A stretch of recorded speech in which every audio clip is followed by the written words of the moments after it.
Ci lascia sbigottiti la prematura scomparsa di Dario Danile, personaggio dinamico, amante delle tradizioni popolari e del folklore agrigentino. Da sempre innamorato della sua terra e della sua Agrigento che ha portato nel mondo, partecipando con il suo gruppo folk e di tanti della provincia con i quali collaborava a decine di festival ed eventi di ogni genere. Persona buona, disponibile, ha trasmesso ai giovani l'amore per il folklore e le tradizioni siciliane.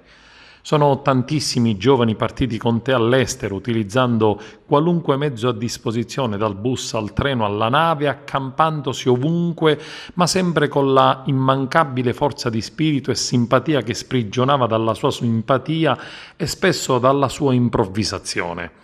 Sempre pronto ad organizzare eventi come la saga del Festival del Folklore, scambi culturali, rassegne, pronto ad intraprendere nuove attività imprenditoriali per ricavare quel minimo rimborso necessario dignitoso di cui aveva bisogno e di cui era fiero nella sua semplicità e soprattutto nella sua umanità. Come dimenticare i numerosi gemellaggi della città di Agrigento con le città del mondo per valorizzare e promuovere attraverso la sua arte, la sua passione per la danza e la musica in particolare. Ciao Dario, da lassù continuerai sicuramente a far ballare gli angeli insieme ai tanti agrigentini del mondo del folklore scomparsi. Funerali oggi 15 giugno ore 16, Chiesa Madonna della Provvidenza.